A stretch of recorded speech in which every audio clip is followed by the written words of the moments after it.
We've seen all the video call fails by now. The mute button mishaps, the cat cameos, people not realizing the camera's on when their pants are off. But none of this makes Fred feel any better about giving an entire sales pitch, mistakenly using a filter that turns him into an itsy-bitsy baby duck. How do I turn this thing off? It's too late, Fred. It's too late. When you realize it's better to do business in person, it matters where you stay. Welcome to the Hilton Garden Inn, Fred. The meeting room is right down the hall.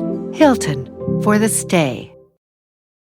If you need to hire, you need Indeed. Indeed is your matching and hiring platform with over 350 million global monthly visitors according to Indeed data and a matching engine that helps you find quality candidates fast. And Indeed doesn't just help you hire faster. 93% of employers agree Indeed delivers the highest quality matches compared to other job sites, according to a recent Indeed survey. With Indeed, everything hiring is all in one place, and it makes it so easy. Leveraging over 140 million qualifications and preferences each day, Indeed's matching engine is constantly learning from your preferences. The more you use Indeed, the better it gets. Join the more than 3.5 million businesses worldwide that use Indeed to hire great talent fast. And listeners of this show will get a $75 sponsored job credit to get your jobs more visibility at Indeed.com/podcast. Just go to Indeed.com/podcast right now and support our show by saying you heard about Indeed on this podcast. Terms and conditions apply. Indeed.com/podcast. Need to hire? You need Indeed.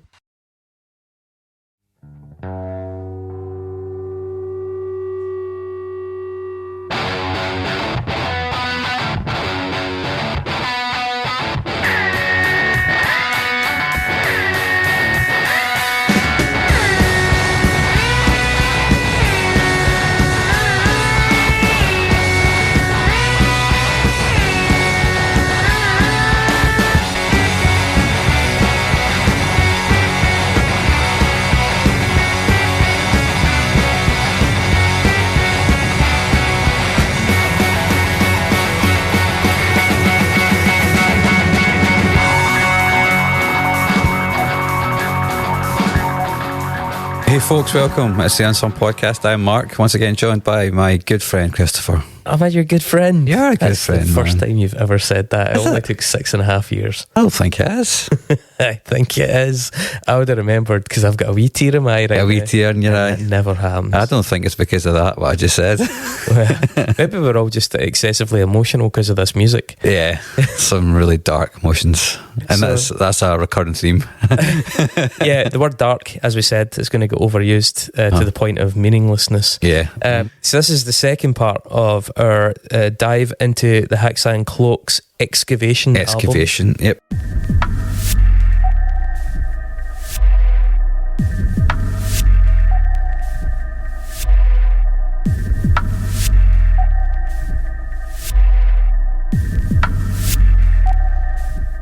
And by getting there by way of all of his other recorded output.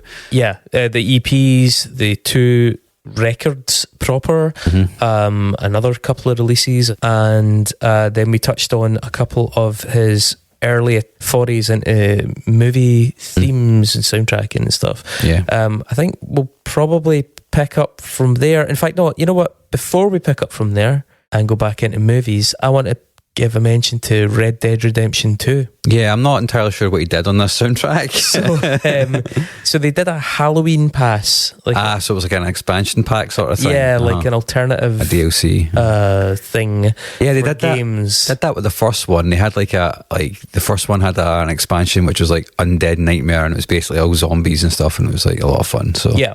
So the Halloween pass involved him collaborating with the band Swans. Oh, I don't know if it was a full band, it's certainly Michael Gira.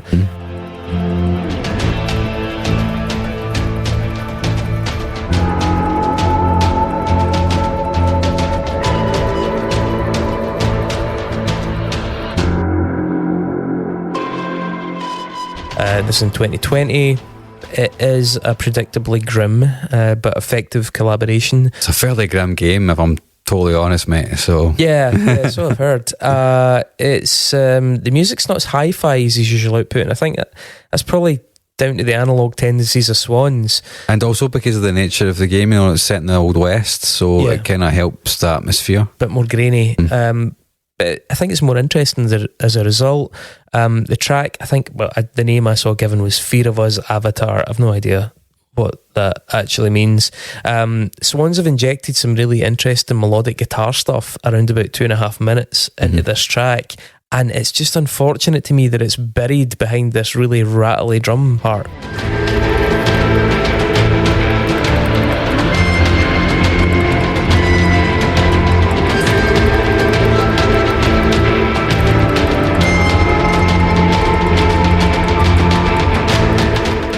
Because it kind of sounds like those guitar lines could have been the money shot in this song, and they're a bit hidden.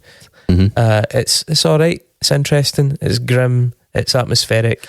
And then we get to Returnal, a video game. Mark, you like this? This is one of my favourite games I've ever played in my life.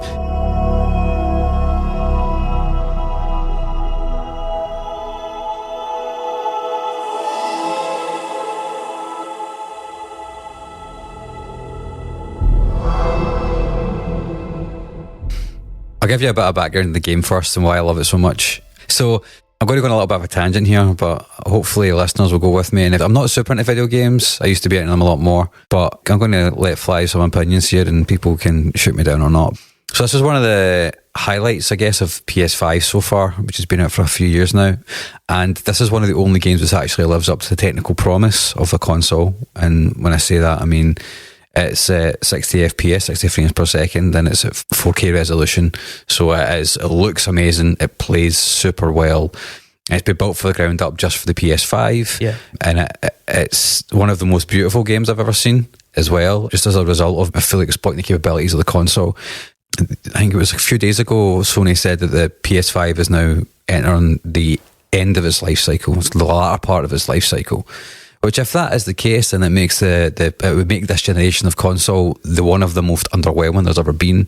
So much technical promise has been like put up on the PS5 and the Xbox Series X and stuff like that, but none of them have ever really lived up to the potential of what a game like Returnal offers, which is games that run at a really high frame rate, that also run at a really high resolution. Usually, most games will give you an option to switch between one or the other, and you don't get it together. And I'm not entirely sure why that is. Hopefully we'll get some more games that can do that further down the line. But that's my technical opinion on it. I mean, as an outsider, I guess that custom built thing, you know, if you make a game only for one system, you're limiting your income potential from that game. But by making it for that system, you're able to tailor it fully to the capabilities of that system. Yeah. So you end up with a better product, but it's got a much more limited audience. Yeah. So I kind of get that. I watched some playthrough videos of it to try and get an appreciation. It's intense and frantic. It was cool. I mean, it's so far removed from the video gaming I did. I mean, you know, a little bit of insight here. I got a really addictive personality. So I gave up gaming pretty early because I knew I was going to waste an awful lot of my time doing it if I didn't. So yeah, I get it. I get the appeal. It's fascinating. It's really immersive and cool. The music is suited. Very much so. I mean, this sounds like Haxan Cloak.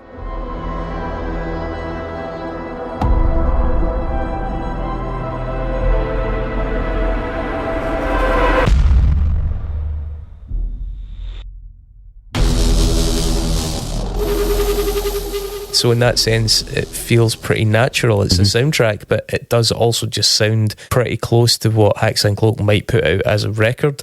I think his music works much better in this context. I can imagine this complementing a visual medium that relies on tension, such as, as this game does. Like, for example, the third track on this soundtrack, as it is Helios, would feel pretty pointless on record to me, but I can totally see it being very effective in context.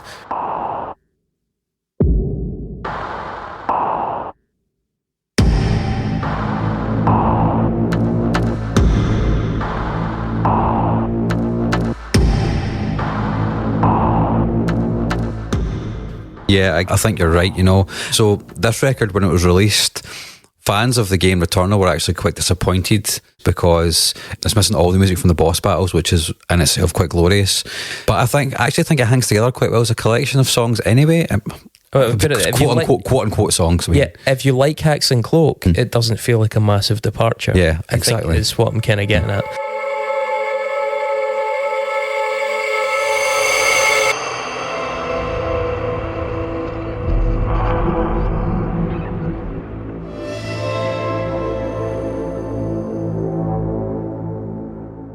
I also think, just to refer back to the conversation we had in part 1 of the show, Side A, the video game soundtracking lark offers artists a lot more latitude than the movie approach. But I imagine they have to be created in such a way where they can be stretched out. Yeah, over like much do, like the so one of the things about the boss songs, which is on the second volume of Returnal, which was released a year later, is that they are significantly shorter than they would be in the game, because fighting any one of the bosses doesn't take 4 or 5 minutes. It takes like 10, because they've got 3 stages and they're really difficult, and you'll die a lot, you know. Yeah, I mean, I just know, again, secondhand from friends that have gone from recorded music to soundtracking to now video game soundtracking. They're finding the video game soundtracking more fulfilling and much more creatively liberating as opposed to TV and film. Big time. It's apparently, I'm informed, for both people I know that are doing it, it's just great. And you can hear that in the music that he's produced. It feels more like him. He won a BAFTA for the soundtrack for the best video game score. Oh well, good for him. And I think it's really good. You know, the game itself is quite frantic. It's a roguelike, which means it's a game where every single time you die, you go back to the start. Yeah, you lose everything. And it's fucking rock solid. I put 150 hours into it, right? That's how fucking much I played the game. I read that it took 60 hours to complete it. Yeah, but you just shite at video games. No, I got everything. I got platinum, so I did everything in it above and beyond the actual story. Right. And I also got really, really fucking good at it as a result. I'm really good at it as well, because it's really difficult. I know a few people that have played it and bounced off it because it's just too hard and it takes too long to get good to actually enjoy it. But the soundtrack is quite cool because there's a leitmotif which kind of goes throughout it, and you hear it quite clearly in about the 2-minute mark of the first track in this, the crash.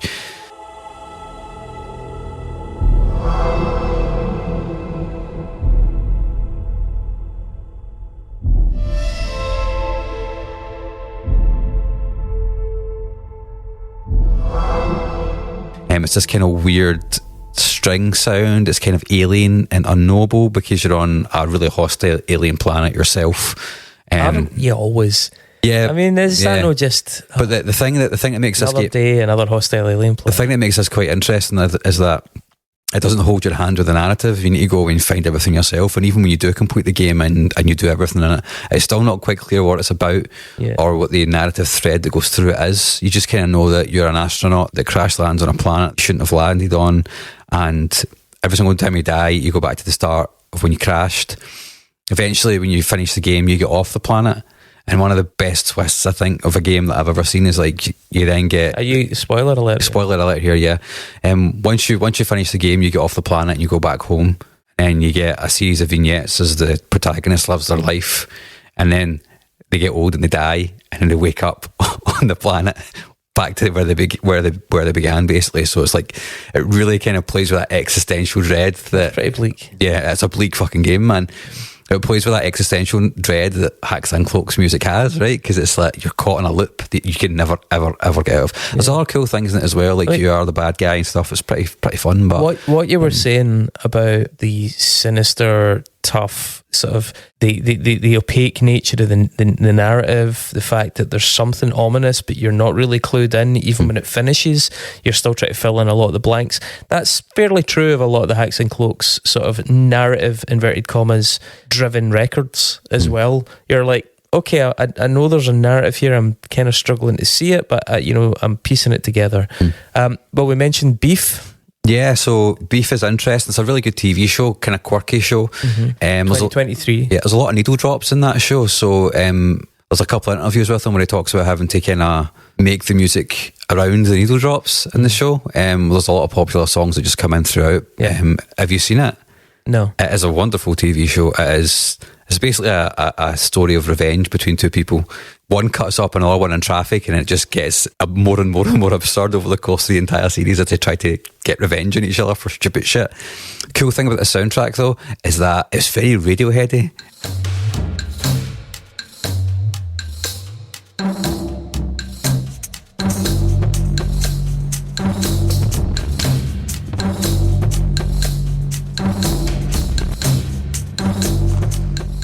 very bandy. It's completely different from anything he's done. It's odd that you say Radiohead. I didn't get that. I mean, this feels so out with his wheelhouse in terms of style. Mm-hmm. I'm not even really sure why he got the gig. I think the music sounds more like Soulwax.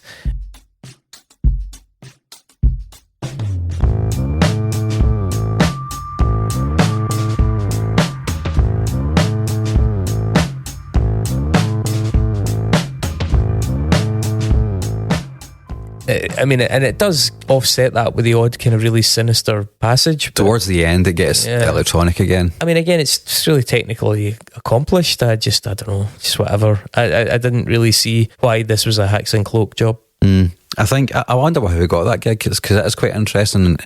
But I guess he's also able to stretch his skills and deploy them in different ways. He also did the soundtrack for Paper Girls, which was a pretty cool show. It sadly cancelled after one season. That came out in 2022. Kind of Stranger Things vibe. It's about time travel set in the 80s.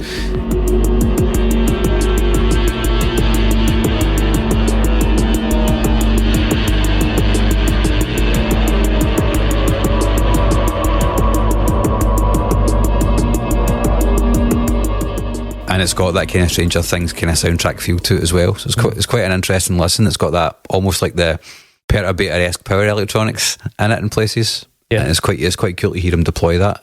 I guess we'll round off his back catalogue with that NY single that he brought out again under Haxan Cloak. First thing he'd done in very moody a decade or so.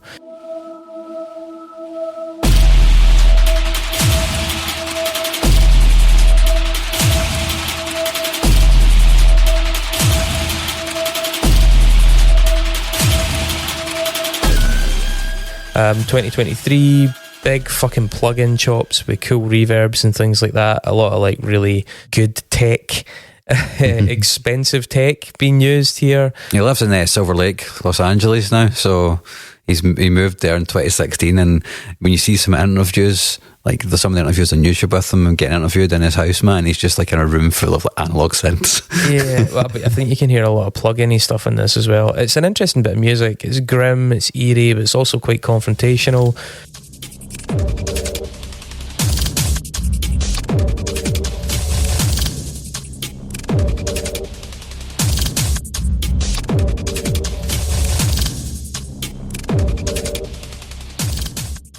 It's got some pacey percussion in it, but it all sounds a bit Bristol, circa 2000. It does, doesn't it? Yeah. Trip-hoppy sort of stuff. Reminds me of Burial in Places, actually. Yeah, actually, aye, that'd be a good reference. There's no question of the technical proficiency again, and even I think there's a kind of confident sense of mission in this tune. You know, sinister, vaguely traumatic, kind of punishing.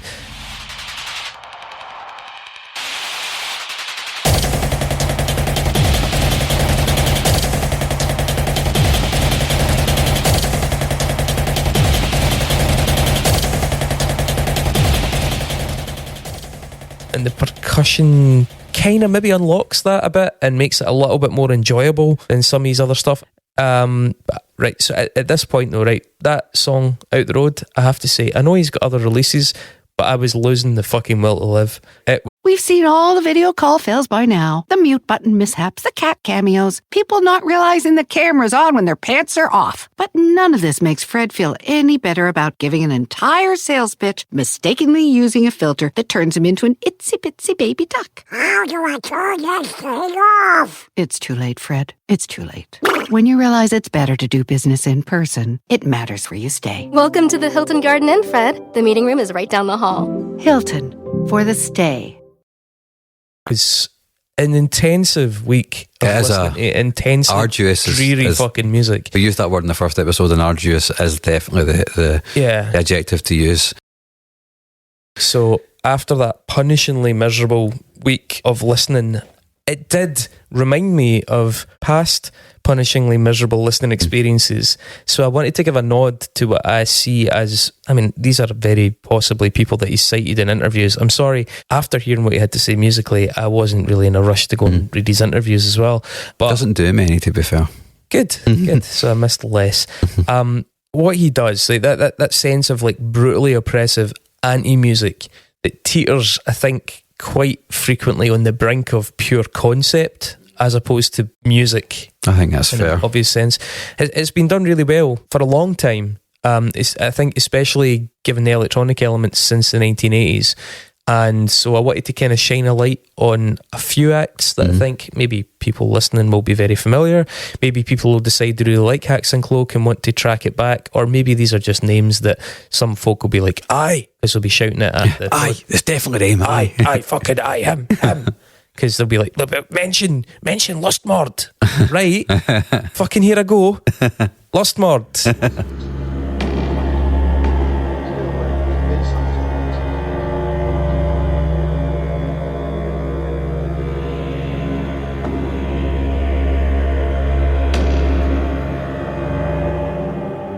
The Paradise Disowned album in 1984 is a great example of this.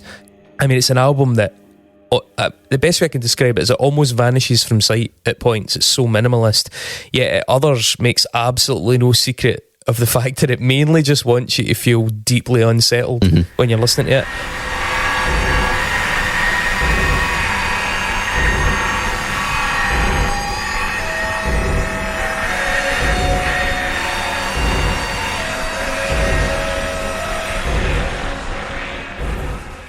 At the time, I mean, to some extent, it was pushing the boundaries of the available technology. I mean, Haxan Cloak lives and operates in a time when the things that he's doing are so well within our capabilities. Like I said, it's plug-in central. Like, really, you could do a lot of this in autopilot if you really wanted to.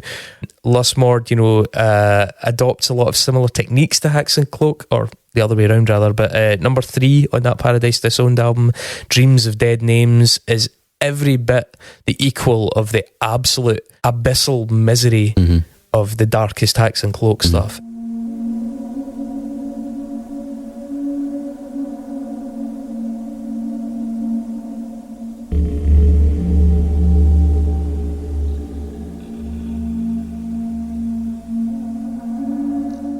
It is morose. And I think the fourth one on it, which I think is fairly well known, Pyre brackets Necro Christi, it opens with a scream, so it's got a jump scare because it comes right on the back of Dreams of Dead Names.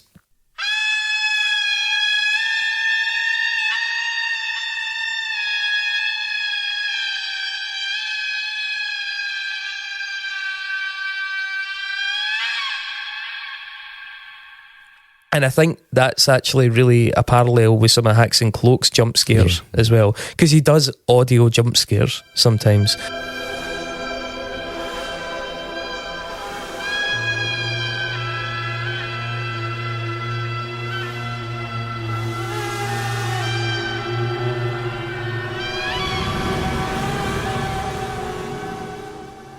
Another act that I would reference, Nurse with Wound. I mean, Nurse with Wound's been going since the 80s, but the record I would point to would be Who Can I Turn to Stereo, which is 1996 actually.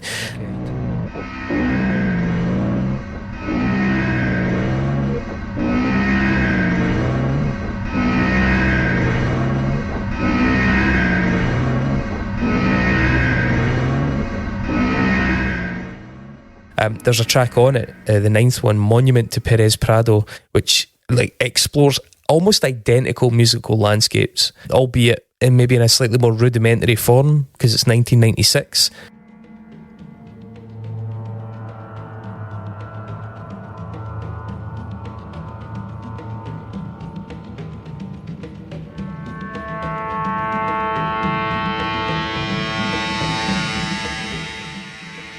Making electronic music on much more primitive machines. An obvious one to cite would be Coil, very famous band affiliated with Nine Inch Nails and stuff, as well as the original industrial noise movement. There's actually a Coil record called Backwards, and it's not really canon for big Coil fans.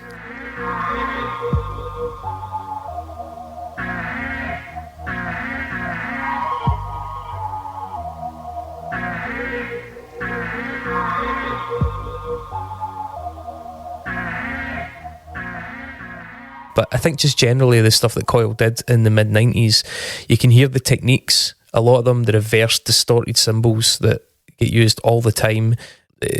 basically after like Coil did this album called Love's Secret Domain, which was like a really like important watershed moment for them, and then after that they'd start recording, say, tracks, but I mean I think they saw them as songs, and for that very reason they would reject them, because they would listen to them back after they'd recorded them and be like, this is so conformist, this is so boring. And they were basically driving themselves as a result to these more and more obscure, extreme places in their quest to just reject these conformist bits of music.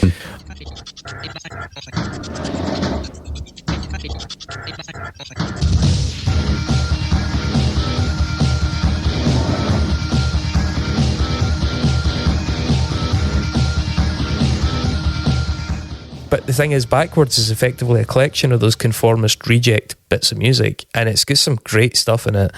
A lot of it was recorded at Nothing Studios, Resner Studios. And so, I don't know how many Coil fans, but I know that some Coil fans are unhappy it was ever released, as the band had effectively rejected the material. But I do think it's a really interesting insight into them crafting that direction, that extreme direction, and it undoubtedly informs Haxan Cloak in terms of what he's doing musically. Another one, problematic, fucking hell, so much of the industrial and noise scene in the 80s is problematic. Like, I'm absolutely avoiding so many of these fuckers. But Current 93...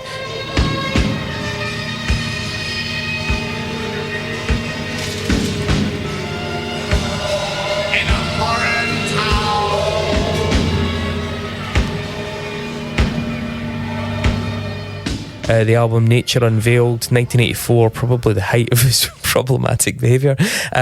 Extremely adventurous and groundbreaking in its extremity and its weirdness. And it's also got a playfulness. I mean, it's harsh. It's fucking nasty.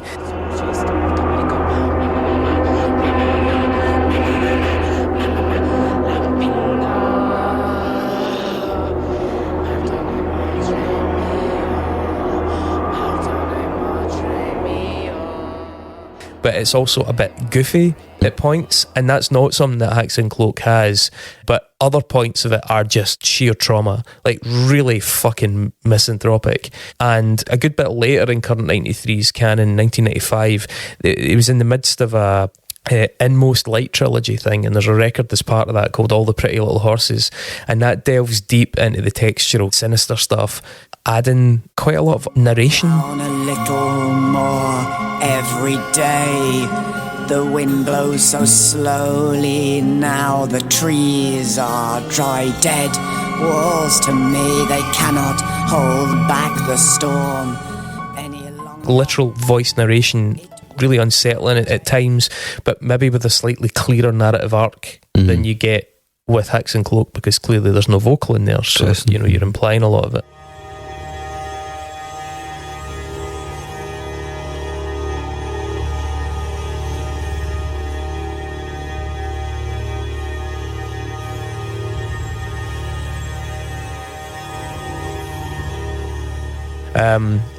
All of which I guess is to say that of course musicians will have predecessors. I'm not shitting on Haxan Cloak because people did stuff before Haxan Cloak that sounded like it.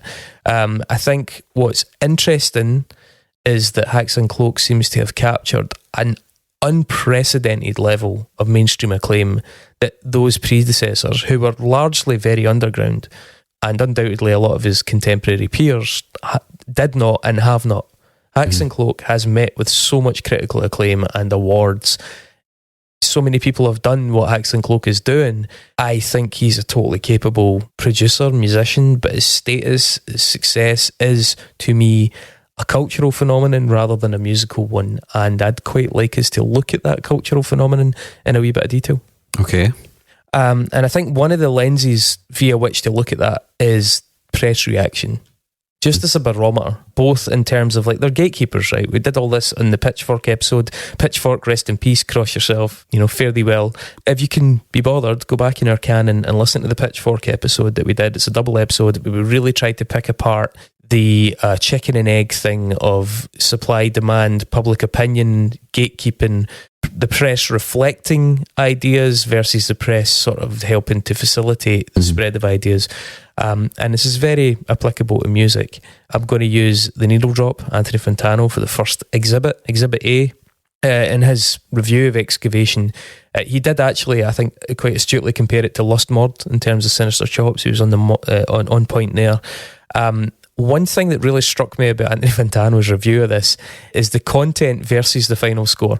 So he said, quote, "A lot of these tracks on this LP don't really rise in a way that is traditionally exciting in music." I should point out that he actually says it more like, a lot of these tracks on this LP don't really rise in a way that is traditionally exciting in music. As though that somehow makes that less of a severe sentence. It's a fucking hell of a euphemism anyway. And he then grudgingly, almost apologetically, acknowledges that a lot of this album, quote, drags out without, quote, any sonic detail, and that tracks become, quote, boring. And he then says, there are moments that I do wish the sonic palette was a little wider, another euphemism, and, quote, that the structures or rhythms behind these tracks weren't quite so basic. And then towards the end of his review, he talks about the shorter songs feeling a bit half-baked and underdeveloped. And he then goes on to give it 8 out of 10. And so after edging towards what is like, I must say, a bad review, because he's very positive about other parts of it, but certainly a bit mediocre, he then gives it this high score. He goes, a 7 or a soft 8, and then ends up giving it an 8. And the psychology behind that, to me, really, it feels like it really undergirds the entire Haxan Cloak phenomenon. You know, there's a bit in that review where Fantano says, and this is a quote, "The strings creep like drops of blood from the horrible torture chamber that all these sounds are clearly coming from." Right? That's fucking elaborate, okay? That's an intense image, and it's an elaborate one, right? The reviewer would have you believe that the music thrust those images into his brain, right? And maybe it did. Maybe the music did thrust images of dripping blood and torture chambers, right? But there's also a world where you're listening to a record and you're trying to make sense of it. You're trying to manifest something that ties together what you're hearing. This is, by the way, why I think Haxan Cloak is so applicable to film, because it visually ties together what you're hearing in a way that it maybe, as I said, when they're decontextualized, the soundtracks don't really make sense or don't work. And I think that in this case, it's not just that Fantano is trying to make sense of it. I think he feels he must make sense of it. And I think what he's doing there, it's not the Haxan Cloak's work. He's doing his own work. That's the listener's work. And that kind of pisses me off about this sort of thing, right? Because once you have that blessing, you know, once you're a made man, you know, the artist doesn't really have to do all that much.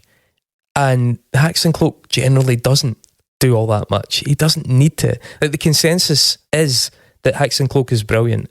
And to avoid breaking with that consensus is to risk looking stupid. You know, you just don't get it. And the viewer in this case, but the audience in general, is left to conjure up some imagined genius process or interpretation, and I am always left thinking, like, is it even there?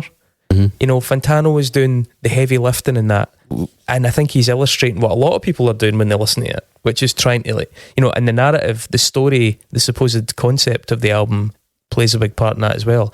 My exhibit B would be Pitchfork, again, rest in peace. Pitchfork's quote, "It's an album sequenced with a central narrative in mind. The bass hits continue to punch in that sinking feeling, and the beats add a dramatic flourish, always emphasising that this is a place of sickness, not security." I don't mind that at all. It's nicely written, but at this point, can we not just project basically whatever we want onto this music, because it's so neutral? I mean, it's not neutral, it's miserable, but there's so little to oppose our interpretations that we can basically add anything we want on top. And I think I just started to get a little bit irked at the vagueness. I'm maybe not articulating that. Right, so here's a better way to illustrate it, right? The red flag to me, right? It was difficult to find negative press about Haxan Cloak. It's a terrible thing to go and look for a bad review of someone, but after a while I was like, fuck's sake, I just want to find even a vaguely bad review. And for a sound that's this esoteric, that raises alarm bells for me. So none of these major blogs, none of these magazines handed this album to a writer who was like, what the fuck is this? Because, you know, you put this on in front of the majority of people. The majority of people, they're going to be like, what the fuck is this music? What is this? Is this even music? And they all gave it to someone they knew would give it a proper listen. Yes, on one hand, that's really positive. You've got a sympathetic audience, you've got an attuned ear or a trained ear, someone that is able to write a coherent review of a very esoteric sound, right? But on another level, this was given to people that they knew would give it they knew the kind of review that was going to come out of that. As a music writer for a while, having had my own negative reviews pulled in favour of positive reviews by other writers, the job is handed off to someone. No, I'm not publishing that one, you do a different one. I would be amazed if that hadn't also taken place around Haxan Cloak's work. That's not Haxan Cloak's fault, but I would be amazed once he was a made man if that hadn't also happened. Because music that risks as much as this, because he does take a lot of risks with this, it's a weird kind of music. If he goes this far out, any music that goes that far out in a limb, it should, in my opinion, be subject to mixed reactions, because that's the point of difficult music. It's not intended to be absolutely unanimously acclaimed. So when extremely esoteric music like this meets with unanimous acclaim, I'm sorry, like something else is at work there for me. I have got fucking red flags all over with Haxan Cloak. And it's not necessarily Haxan Cloak's fault, but Haxan Cloak is a fucking made man. And that made me push back. So I'm ready to discuss the album now. That's interesting. You feel free to comment, or we can rip into the record and maybe that'll give us a battleground upon which to... Like I said, I came across it because I popped up with some end of year lists, and you listen to all the records and none of them, some of them click you, some of them don't. And just the sheer oppressiveness of this one was quite startling for me, and oddly compelling.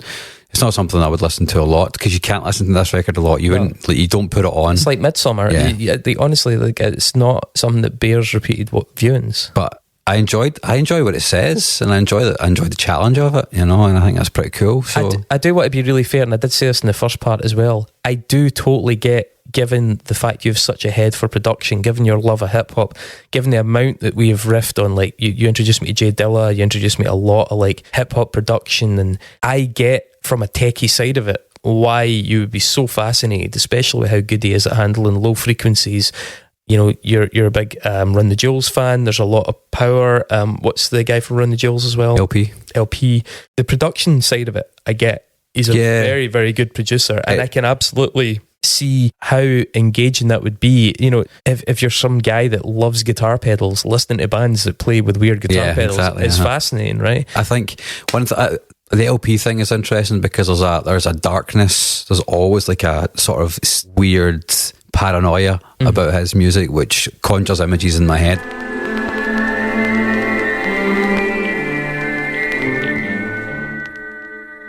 And you can tell that maybe time is out of joint, my love. So this is maybe just an SOS shrapnel, an echo of dead sentiment, measurement tossed to nothing for no one away. And this conjures quite a lot of images in my head as well. Most of them, like you said, abyssal. But I think that's cool, and I haven't really heard much music like this, so maybe it totally got me because it was completely fresh to my ears. I've never heard anything like it, so I was like, I'm actually kind of enthralled by the ethos behind this, And so the label that he's on, Triangle, has a whole host of records that are of a similar mindset. Like I said, I think Vessel, well, at least in the stuff that I've heard, is the best of those. Okay, let's talk about it a little bit. Let's talk about it, yeah. So it starts off with Consumed, which is a really kind of an intro, basically. Consumed is a statement title.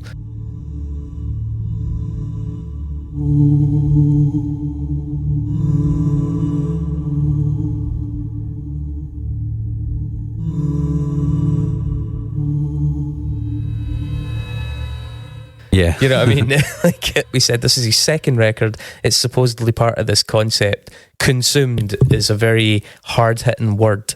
It is a hard-hitting word, and it's a really effective intro as well. It's straight away you get the monumental bass, like a Herculean amount of bass in this record. It is slab after slab big after old slab. booty. Yeah, it's a lot.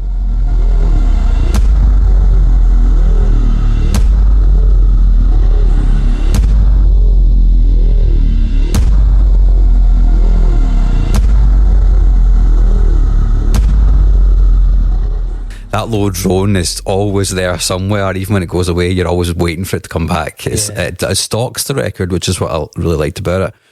the vocal at the start echoes the vocal at the end of the last record. You So said that, it kind of carries on. So even if there is a theme, that kind of draws them both together, it starts in the same key as well. If you listen to them both back to back, the last song of the first record fades out and it fades in here. So all you're really getting from back when you listen to them back to back is like a little drop in sound and it comes back up again. It's pretty cool stuff. That's like an interesting detail that I wasn't really aware of. I would go back to the title here, Consumed. We said about how the first record is somebody facing death and going through death, and then this record, according to its press release, is post what happens afterwards.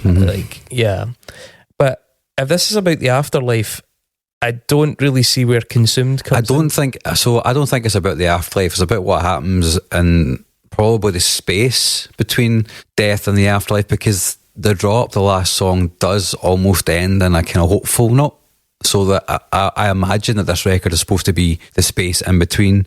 I mean, if you want to think about it literally, if you want to impose narrative on it, I suppose, consumed is you could be consumed by the earth that you're getting put in it. You know what I mean? Yeah, I mean, or consumed by worms, I guess, but it just consumed by a void or nothingness. I mean, if there is any through line or meaning in this record beyond just the bump in that press release, though, I would have hoped it would be more apparent. And the few contact points we have with the artist, and the few contact points really are the titles. Yeah. Because there's no other real contact point other than them and the music. And the music is so subtle that you're not, I mean, it's very hard to really figure things out from that. So track titles being the majority, I just mean like the track titles just seem like pretty arbitrary, dreary, ominous words to me. Like most soundtracks. The songs on soundtracks are given titles, but they're utterly meaningless because they play along with music. That's true. That's true. I mean? And you're right. But that does make me question the actual narrative here. I mean, the narrative, probably in his head, the narrative is like, I had the idea for the sounds of this one and the sounds for that one, and that's it. This is what I think that would sound like.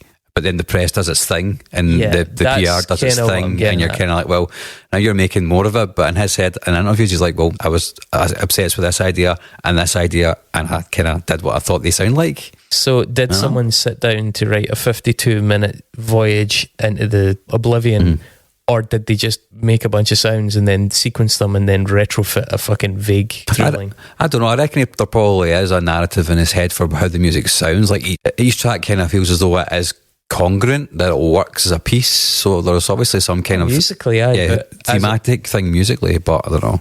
You take out of it, I guess, what you take out of it, right? At the end of the day, that's a very zen approach to reviewing it. But I think what we're kind of trading in at this particular point is the interpretation not just of the music but of the artist's intention of what the music is, taken from one quote that he's made or one thing things he said in interviews, which are kind of vague, probably deliberately so. And then you've got probably the PR team and the press agent, like, who's fabricated the entire narrative and sold it to fucking Pitchfork. Well, this is kind of like, I'm not even indicting him in this. I'm just like, it sounds like PR bullshit. It sounds like he's done a record and they're like, so give me something to say about this. And he's like, I don't know, it's like something to do with death or something. And they're like, okay, can we flesh that out? All right, well, the first record was about dying. I suppose this could be about after dying. Okay, after dying. Right. Good, we'll go with that. Fuck knows, man. Fuck knows. I can't get inside their heads. And it's not like a massive personal attack. I'm just like, fuck. We've seen all the video call fails by now. The mute button mishaps, the cat cameos, people not realizing the camera's on when their pants are off. But none of this makes Fred feel any better about giving an entire sales pitch, mistakenly using a filter that turns him into an itsy-bitsy baby duck. How do I turn this thing off? It's too late, Fred. It's too late. When you realize it's better to do business in person, it matters where you stay. Welcome to the Hilton Garden Inn, Fred. The meeting room is right down the hall. Hilton, for the stay. Smacks of bullshit to me, but anyway, whatever. Excavation Part 1, the second track. Song kind of reminds me a bit in places of Scott Walker.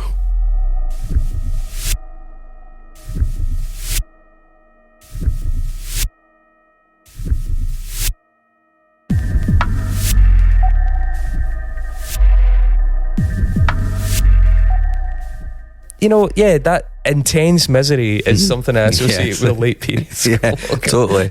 And also the sparseness as well. Like Scott Walker was quite sparse. Yeah, absolutely.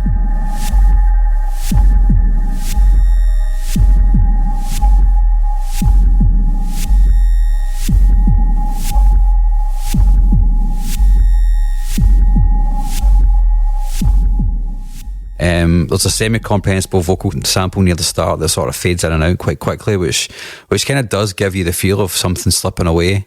And then the undulating bass synths just really hammer home that sense of unease. There's also another beat that comes in, which is almost like a heartbeat, and that keeps returning. That's a motif throughout the record as well.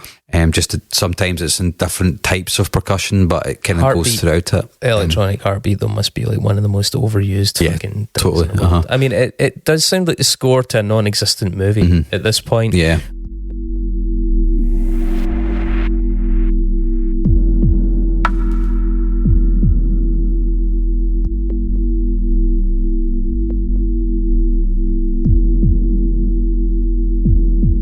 I think that's fine if A, there's a coherent idea, and I'm not really convinced there is, and B, it bears repeated listens, not just a pat in the back, and I'm not really sure it does. I like the pace of this when it picks up in the middle. It's like a clicking, which sounds like something's following you, chasing you a little bit, you know. And then the fragmented vocals are just creepy as fuck, man. It does feel like you're falling into a black abyss of sound, to be honest.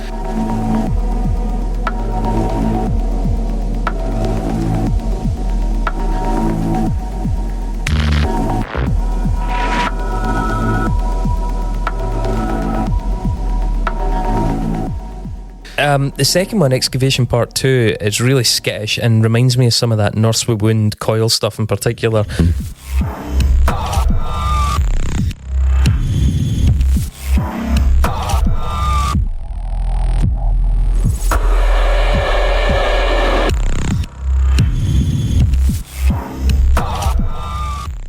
It's more industrial, it's more machine noise based. The samples become quite percussive, and I'm a fan of that, especially when it goes somewhere. But for my own tastes, I need development, I need direction. This one just eventually seems like it's going to go somewhere and then falls away to like a digital burbling sound.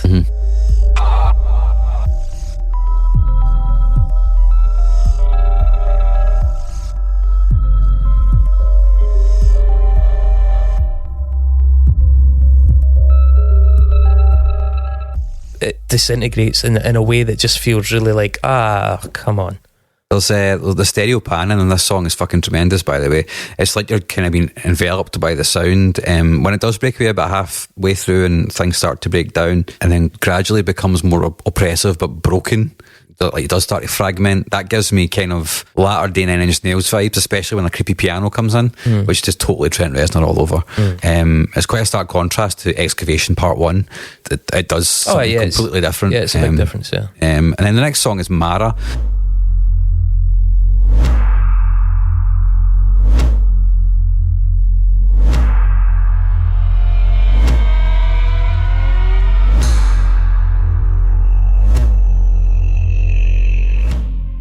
The strings at the start just made me feel as though it's like someone's tearing open a seam in reality. Like someone's just seam in reality? A seam in reality, yeah. Just tearing open the seam of reality and stepping into the space in between.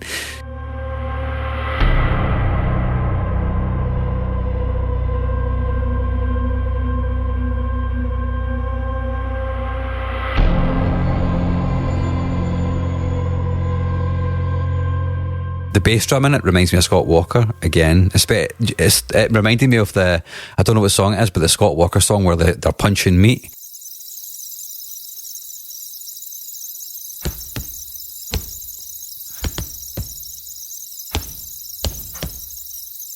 Sometimes I feel I could swallow. Yeah, I forgot the name of it. Yeah, it's kind of got that wet slapping sound to it. Fucking, what a tone that is, man. That's amazing. It feels similar to that to me. I wish this had somebody slapping meat on it. Maybe that's him tearing open the semen. Yeah, maybe. And I think this song's boring. I liked it, man. The strings, it's very technically accomplished, man, but it's just a slog. The strings give it a much more organic feel, and the dread obviously remains, and then there's snatches of like razor blade synths as well, which I really enjoyed. This one feels more alive and human than the other two, I think, just in terms of the texture of it. Misty.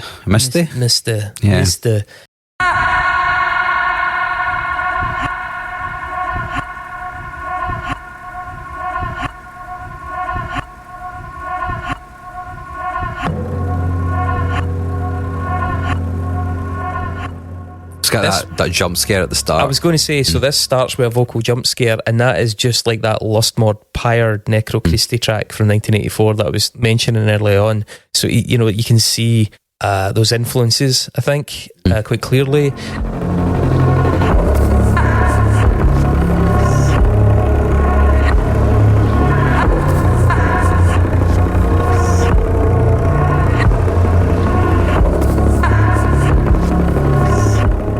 I'm quite into the sample kind of percussive chopped up vocal thing. Yeah, that is freaky as fuck. To me, this one feels a bit like half a song. There's the bedrock for something really cool, but the minimalism is kind of ironically too much. Like, it strangles the beginnings of a decent tune, and I really felt like this one was going to flourish. It just didn't bother. Ah, fair enough.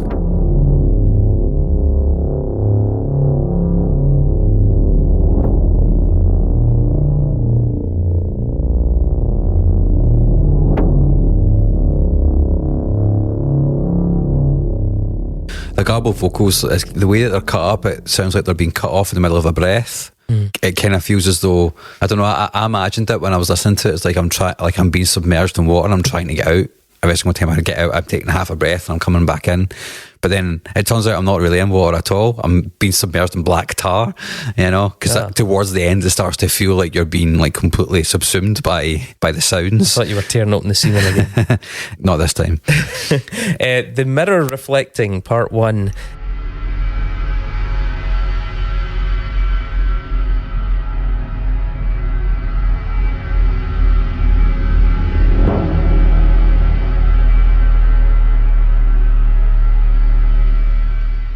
That famous you're dead in the afterlife mirror analogy coming in here.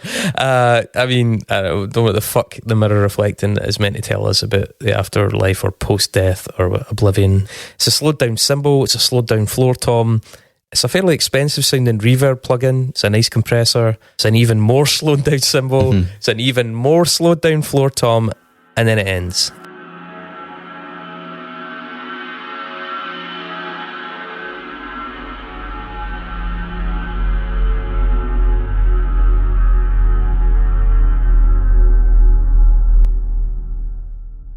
It's kind of an intro for the next part, isn't it, really? Those endlessly reverberating sounds are like sit so nicely in the mix. It does kind of feel a bit like a hall of mirrors.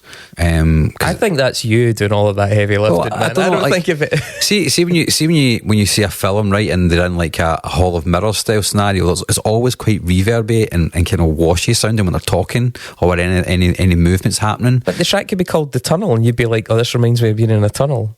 But I wouldn't. But I just put that in my mind of like, I'm trying to. What was it? There's a film in particular that put me in the mind of like the sonic composition of voices like bouncing off of walls, like endlessly mirrored and reverberating, like in a tunnel. Tunnels. Tunnel would make more sense as a death thing anyway. The mirror reflecting too. I mean, you're saying like this is a precursor to that.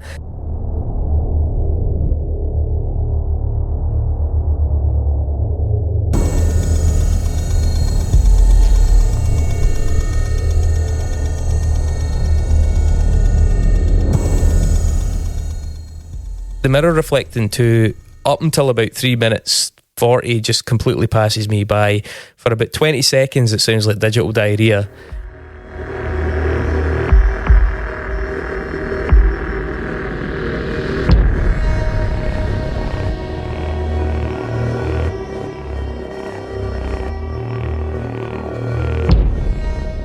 And then weirdly, the high synth part that follows is like an 80s Nintendo style synth that sort of pops in on its own. It's pretty great. Like, it's maybe the best sound, and it's probably the best moment on the whole record.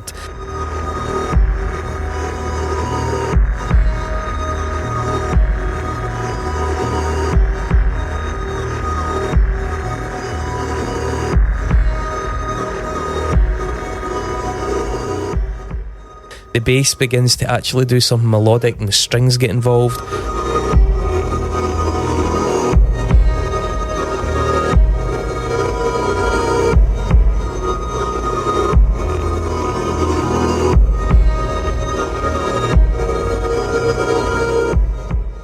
It's still subtle, but it sounds like it might be trying to get somewhere, and for me it's a kind of glimpse into the fact that this guy is capable of better.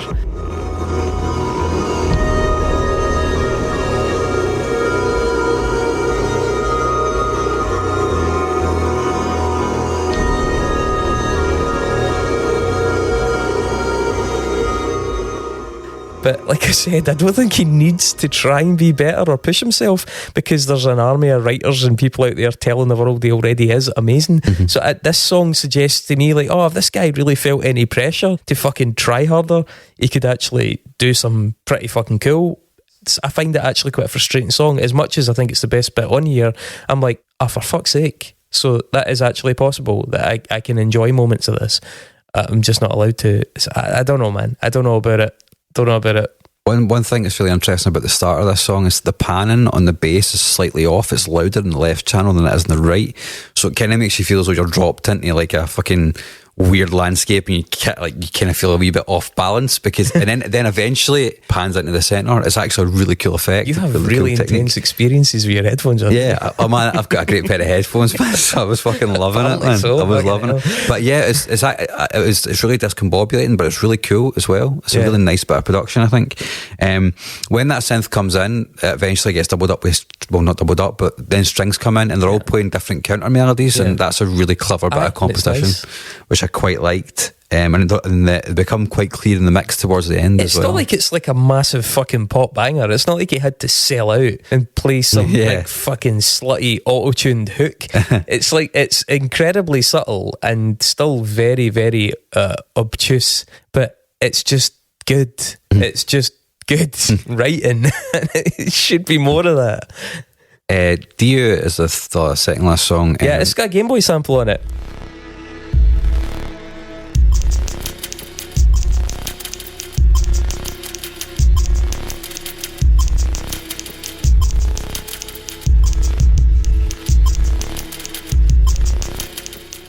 I'm pretty sure it's the sound of when you turn a Tetris block. That's cool. I don't know if that's what he actually sampled it from, but it's fucking close. It does like found sounds and all that, so that's pretty cool.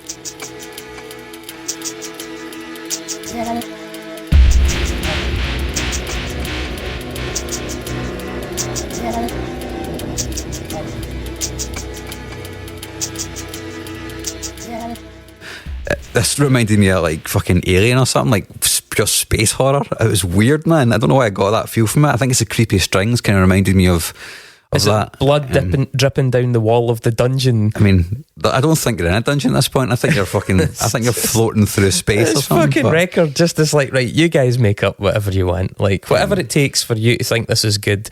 Just run that fucking play in your head. That's fine. I like the thing I like about this record is that it does evoke imagery in your head, and I'm just conveying what it evokes in my brain. I think all music evokes imagery in your head. I think. Aye, but a lot of music does a lot more work alongside that. And actually, this is just so formless that it really just like any vaguely sinister scenario, you're allowed to just superimpose it on top of this. That's why I think the fucking the press release seems so arbitrary. It's like, it could have been any, man. They could have put a press release out about a guy that's curb crawling around the city, following women into their houses. It's like, it would have sounded like that as well. It would have sounded like somebody, committing suicide. It would have sounded like somebody drowning puppies. It could have sounded like any of those fucking things. And that's what I mean. It's just, it feels so formless. I was really kind of like getting a bit burned out at this point, as you can probably tell. I feel like, as you said, it conjures images. What I felt like at this point was that there was a movie on in the room, and it sounded like it could be a good movie, and I wanted to see it, but there was nothing to look at. And I'm like, oh, this sounds like a cool movie. This sounds like a creepy, well-made movie. Yet there is no movie. It's just a bunch of fucking random creepy sounds. And I'm like, it's a bit infuriating at this point.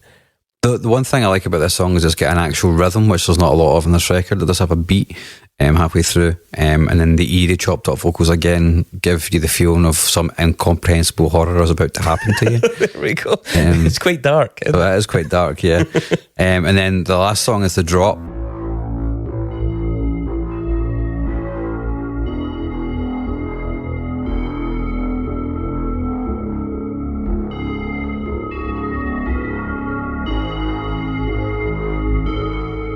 which is the longest song on the record. 13 minutes of song. it. Yeah. It opens almost like an 80s dance song. Sounds a bit hopeful, but then it's totally not. So Fantano did acknowledge that this was a bit boring. Whereas I saw it referred to as magisterial in the skinny.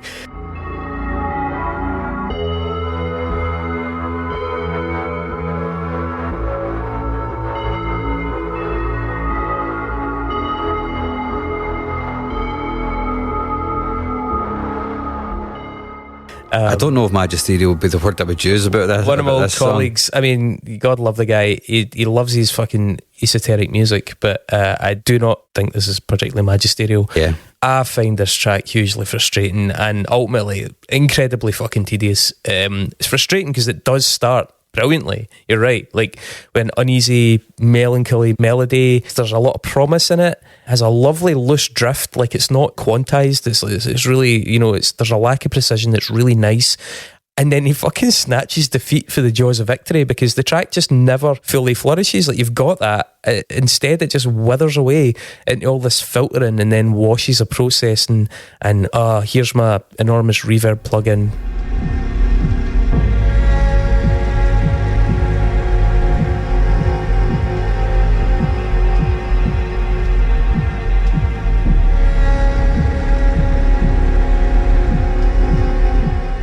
And I'm just like, you did it again. Like you did something that seemed like it was going to go somewhere and you just decided, why bother? My favourite thing about this song is actually towards the end because you get like 5 different beats overlapping.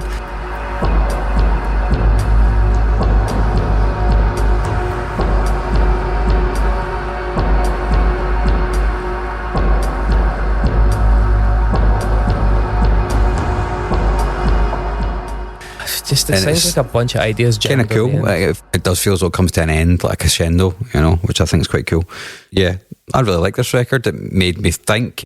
It's made me experience something I hadn't ever really properly experienced with music before. It is existential. It does cause you to have the fear.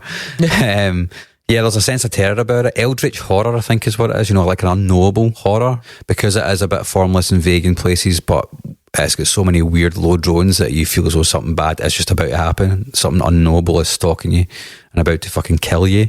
And I liked that. I don't listen to it a lot. You need to be in a certain headspace to do it. Fucking hell, you're right. When I do listen to it, I tend to sit down and listen to it all the way through.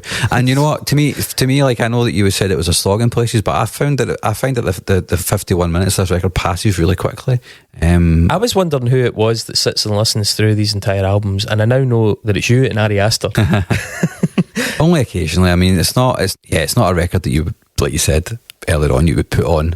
It's a nice experience. Well, it's not a nice experience. Fuck knows what, it's a cool experience. You're working on a book then, and fuck knows what's going to be in that book if this is what you're listening. Yeah, I mean, that's a fair point. I mean, look, I'll break this down into a few different categories. You didn't like it, basically. I didn't enjoy it. That's I don't think different. You're supposed to enjoy I didn't enjoy it. Mm-hmm. Right.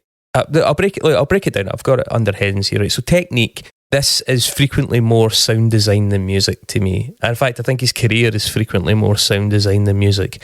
That's why he takes the soundtracks so well. Exactly. I applaud Haxan Cloak's use of preamps, and I think I applaud his ability to buy nice plugins. Well done. That's good. He's got good kit. He makes it sound good. I can totally dig someone soundtracking like I said, a non-existent curb crawler or a home invasion. And after 2 albums and I guess 3 EPs of doing that, he started soundtracking actual moving images, which made perfect sense to me. And he does make perfect sense as a soundtracker of films where you want exactly this vibe. It doesn't make any fucking sense to me on its own. And that is where that whole red flag thing came in of like, why the fuck is this so unanimously acclaimed? Like, why can I not find a negative word about this fucking record anywhere? And that kind of brings me to the phenomenon of it. I don't know if I can think of a more unanimously celebrated artist. I mean, don't get me wrong, there's bigger artists in the world, but I mean, an artist that has such consistently good press, or at least in the publications that matter, shall we say. So given the sound of it, I think this is vastly overachieved, and the guy himself has walked into some of the most high prestige and I would presume fairly well paying jobs of anyone in his field. Yeah, he just did the Blue Beetle, which is a big DC film, you know. Yeah, so he is absolutely not unsung. This record, whilst not being a big seller, is absolutely not unsung. I would say it's very oversung. How did he get there? How did he get made man status? Fuck knows, man. Faustian Pact, compromat on all the journalists in the world. I don't know, but this Haxan Cloak phenomenon is the Emperor's New Clothes writ large for me. And I don't really put a lot of that at his door. He's got no control of that. It's just like there's loads of people doing this kind of music, and for some reason the fucking fickle finger of fate has like pointed at Haxan Cloak. But I certainly don't think he's felt any need to push himself once that's happened. Mm-hmm. The concept, as I mentioned, the concept around this album feels reverse engineered to me. I think he could have released a press release that said almost anything. I do take on board that you said the first one, the end of it segues sort of into the start of this, so there is continuity there.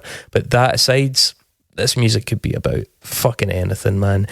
I'm not hearing a particular journey. I do agree, consistent sense of dread, but that doesn't make for an actual narrative or concept to me.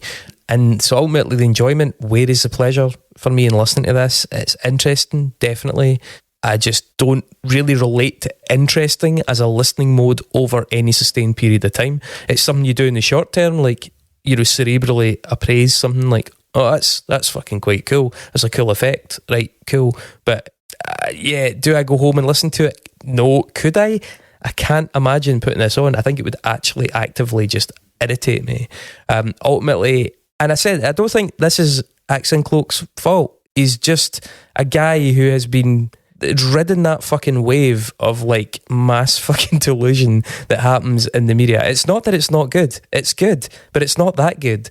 And it's not that he doesn't deserve some success. He deserves some success, but he doesn't deserve anything like that level of success. He is an accomplished film scorer, and he's got to where it probably makes sense that he should be, and I don't begrudge him that. But the process of getting there feels so contrived and inorganic. Like, Haxan Cloak could fall into a barrel of thumbs and come out sucking a tit. I just, good for him. Good for him. I don't want to fucking listen to this again, Mark. I've had a whole week of it. I will add, by the way, see, when last time I stopped listening to it, the autoplay on my Spotify went on to Ben Frost, and Ben Frost is much better.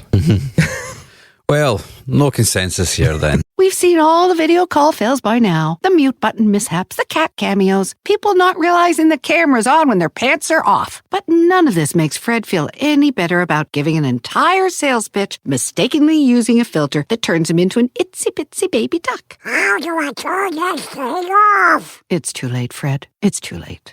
When you realize it's better to do business in person, it matters where you stay. Welcome to the Hilton Garden Inn, Fred. The meeting room is right down the hall. Hilton, for the stay. Shall we do an Nexus? We shall do a Nexus. Oh God, it's almost light relief, even though I know that it's probably going to be grim as fuck as well. So to explain the concept of the Nexus to listeners, we often take a suggestion from the audience, but last week it was Mark's turn, so this week it's my turn. I've suggested a name, and we have to, sort of 6 degrees of separation, Kevin Bacon, join this week's artist to the name I picked. And the name I picked was Greg Wallace. Greg with a double G. A double G. Like the famous bakery. Greg Wallace, who's the host of MasterChef. And other stuff. Yeah, Celebrity MasterChef, Gogglebox, all that kind of stuff.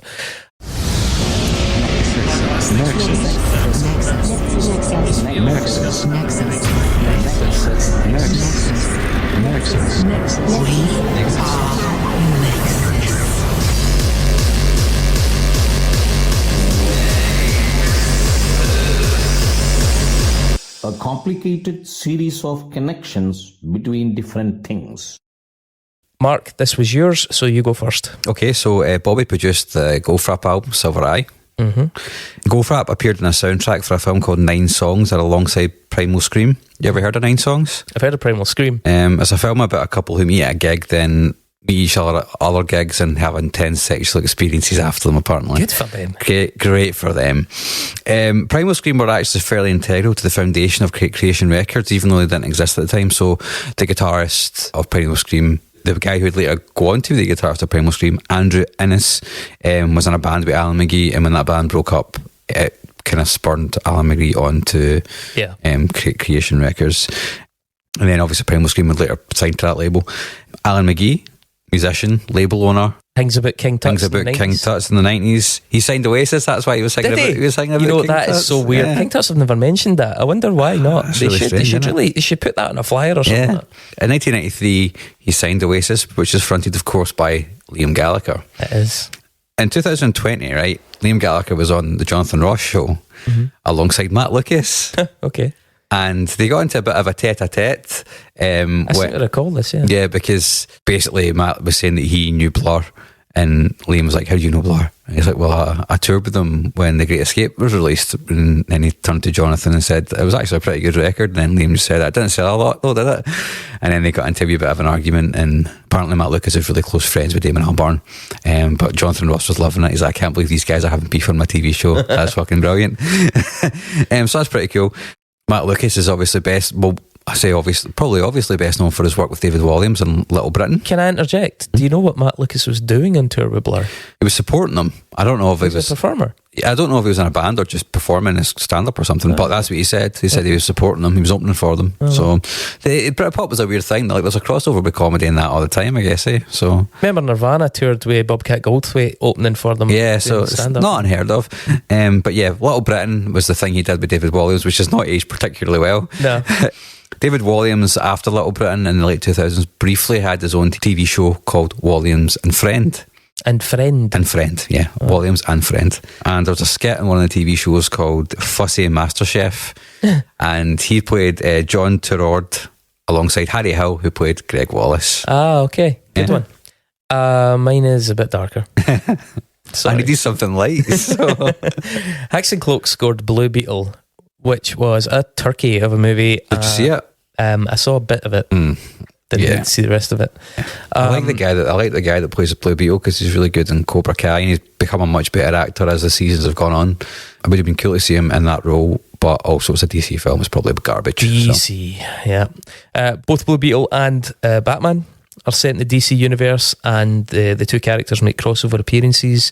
I think Blue Beetle, the character, is a big fan of Batman in the story before he actually gets the powers. In the Epics, MGM Plus, I think they're now called Epics, they made a series called Pennyworth, which is basically the prehistory of Batman. Alfred Pennyworth. The actor Ben Aldridge plays a young Thomas Wayne, Batman's dad. Ben Aldridge also played Rivers Cuomo in a pilot of a sitcom directed by and based on Rivers Cuomo's life called Detour, like Detour, but DE capital TOUR, for Fox in 2015. The series was never picked up. Wow, that's really interesting. Yeah. Rivers Cuomo also now plays a character called Feathers the Pigeon in the new CBeebies musical show Yuki. That's pretty funny. He's not the only one. They've got a bunch of musicians in that. JB Gill is also a TV host on CBeebies. He's a host of Down on the Farm, and he was also in the band JLS. JLS, a bunch of fucking wrongins. Can't go into details here, but I'll tell you off air. JB Gill of JLS was on Celebrity MasterChef, serving meatballs to 100 bus drivers in East London. Somebody's got to do it. I could just skip this bit and go straight to the fact that Greg Wallace was a host of MasterChef. You should. I shouldn't, because Stephen Port, aka the Grinder Killer, murdered 4 men. Wait a second. What's going on here? Murdered 4 men between 2014 and 2015. Was he that guy's dad? He's a multiple sex offender. He's currently in jail for the rest of his life. Such was the severity of his sentence and the crimes. Stephen Port was on that episode of Celebrity MasterChef as part of JB Gill's team, serving all those bus drivers, and he's on the show. Holy fuck. And that's at the time that it was happening. I think it was maybe just slightly before it, but we don't know how far back his sexual assault history went before he started actually killing people. But he's on that show, and that show was broadcast as he was out there murdering guys.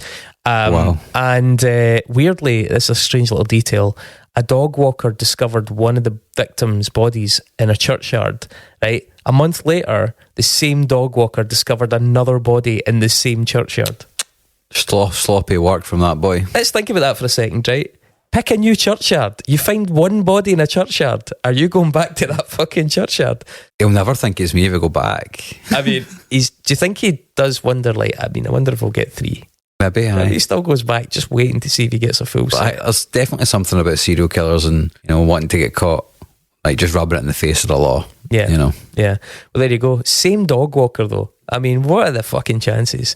Probably quite high. Well, I don't think it's on the dog walker though.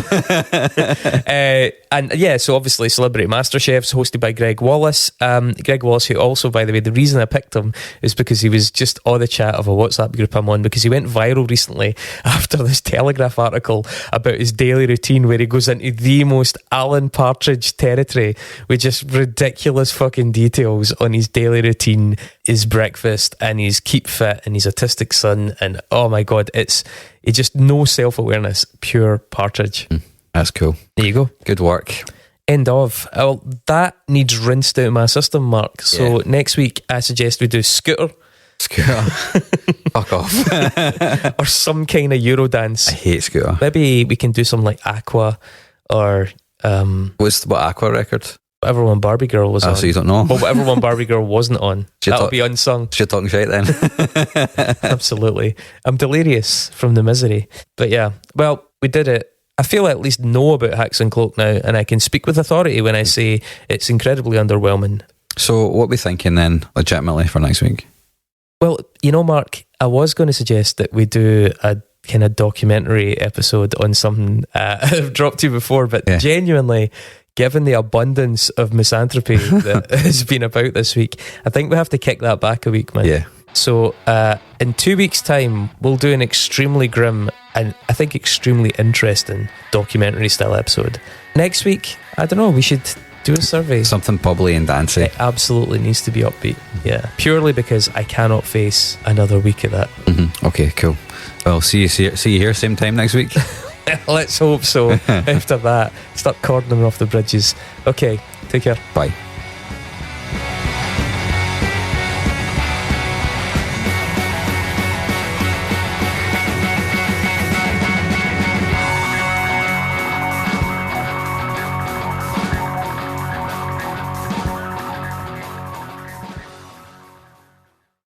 We've seen all the video call fails by now. The mute button mishaps, the cat cameos, people not realizing the camera's on when their pants are off. But none of this makes Fred feel any better about giving an entire sales pitch, mistakenly using a filter that turns him into an itsy-bitsy baby duck. How do I turn this thing off? It's too late, Fred. It's too late.